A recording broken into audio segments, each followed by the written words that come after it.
آج کے اس تفصیلی تجزیے میں ہم تپش کے دوسرے ٹیزر کی گہرائی میں اترنے والے ہیں۔ صرف چند سیکنڈز کی یہ جھلک، لیکن اس نے محبت، رقابت اور زندگی کے فلسفے کی ایک پوری دنیا کھڑی کر دی ہے۔ ہم قدم بقدم یہ سمجھنے کی کوشش کریں گے کہ اس مختصر اور شاندار پروموشنل کلپ کے اندر رشتوں کے کون سے گہرے تنازعات چھپے ہیں۔ یہ محض ایک ڈرامے کا ٹیزر نہیں ہے، بلکہ انسانی جذبات کی ایک بہت ہی زبردست اور گہری کھوج ہے۔ ٹیزر کا آغاز ہی ایک ایسی گہری سوچ کے ساتھ ہوتا ہے جو سیدھا دل پر جا کر لگتی ہے۔ ڈائیلاگ ہے، زندگی خوبصورت ہوتی نہیں ہے، اسے خوبصورت بنانا پڑتا ہے، رشتوں سے اور پیار سے۔ ذرا سوچیں، یہ پوری کہانی کی بنیاد ہے۔ یہ ہمیں ایک بڑا واضح پیغام دے رہا ہے کہ خوشی کوئی ایسی چیز نہیں جو آپ کو بنی بنائی مل جائے گی، بلکہ ایک مسلسل محنت کا نام ہے۔ اسے رشتوں کو جوڑ کر اور ان میں محبت بھر کر خود تعمیر کرنا پڑتا ہے۔ تو آئیے سب سے پہلے اس ڈرامے میں پیش کیے گئے اسی رشتوں کے فلسفے کو سمجھنے کی کوشش کرتے ہیں۔ اس فلسفے کو اگر ہم آسان لفظوں میں سمجھیں تو اس کے 3 بنیادی قدم ہیں۔ پہلا قدم تو یہی تسلیم کرنا ہے کہ زندگی خود بخود مکمل اور خوبصورت نہیں ہوتی۔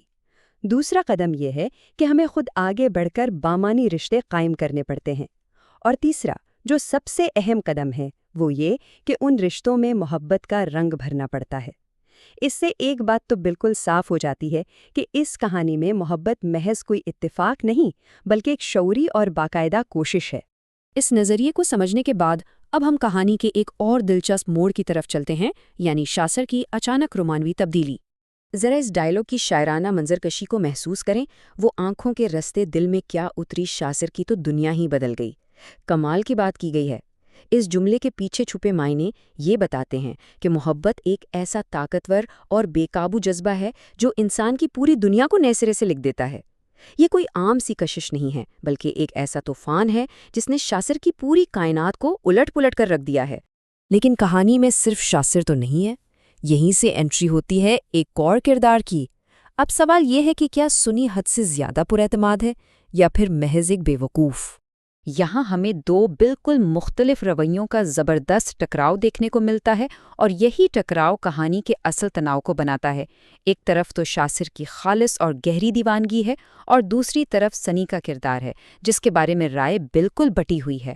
کہانی کی اصل رکابت اور سسپینس انہی 2 متضاد رویوں کے تصادم کے گرد گھومتی نظر آ رہی ہے۔ سنی کے کردار کے گرد جو کشیدگی ہے، وہ اس ایک ڈائیلاگ سے بالکل بے نقاب ہو جاتی ہے۔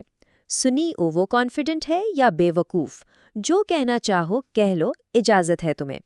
کسی کردار کو اس طرح بے نیازی سے مسترد کر دینا اور اس پر تنقید کرنے کی کھلی اجازت دینا، یہ ظاہر کرتا ہے کہ کہانی میں سنی کا کردار کس قدر تنقید کا نشانہ ہے اور اس کے ارد گرد کیسا سخت ماحول بنا ہوا ہے۔ اور دلچسپ بات یہ ہے کہ یہ ٹکراؤ صرف پیٹھ پیچھے باتوں تک محدود نہیں رہتا۔ ذرا اس براہ راست محاذ پر غور کریں۔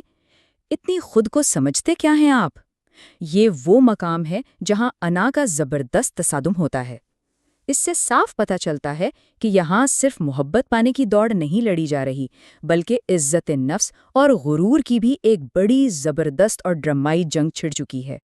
ان سب الجھنوں اور ٹکراؤ کے بعد اب ہم ٹیزر کے اس حصے میں داخل ہوتے ہیں جہاں عقیدت اور باغیانہ محبت اپنی حتمی شکل میں سامنے آتی ہے۔ دیکھیں کہ محبت کا یہ اظہار کس طرح تیزی سے شدت اختیار کرتا ہے۔ محبوب کا مل جانا ایسا ہے کہ جیسے پوری دنیا کی خواہشات سمٹ کر بس ایک انسان تک آ گئی ہوں۔ پھر یہ تمنا بڑھتی ہے کہ اب جینا ہے تو صرف اسی کے ساتھ، اور آخر میں یہ دیوانگی اس حد تک پہنچتی ہے کہ اسے ایک مقدس دعا کی طرح خدا سے مسلسل مانگا جانے لگتا ہے۔ یہ تسلسل واقعی کمال کا ہے۔ اور پھر اس مقام پر آ کر رومانس کی ایک الہامی اور روحانی بلندی محسوس ہوتی ہے۔ ڈائیلاگ سنیے، رب سے ہاں میں رب سے ہاں میں رب سے مانگتا پھرتا ہوں جس کو، وہ دعا تم ہو۔ یہ جملہ سچی محبت کی تڑپ کو ایک بے چین دعا کے برابر کھڑا کر دیتا ہے۔ محبت اب محض کوئی دنیاوی رشتہ نہیں رہی، بلکہ ایک ایسی عقیدت بن چکی ہے جس کی تاریں سیدھی آسمانوں سے جا ملتی ہیں۔ اور آخر میں یہ ٹیزر ہمیں ایک انتہائی اشتعال انگیز اور سوچنے پر مجبور کر دینے والے سوال کے ساتھ چھوڑ جاتا ہے۔ محبت میں اجازت ہو تو کیسی یہ محبت ہے؟ یہ سوال سچی محبت کی اس بنیادی فطرت پر بات کر رہا ہے جو پیدائشی طور پر باغیانہ اور اصولوں سے آزاد ہوتی ہے۔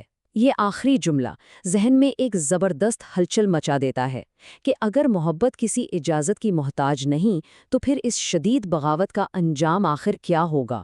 کیا ہم واقعی اس انجام کا سامنا کرنے کے لیے تیار ہیں؟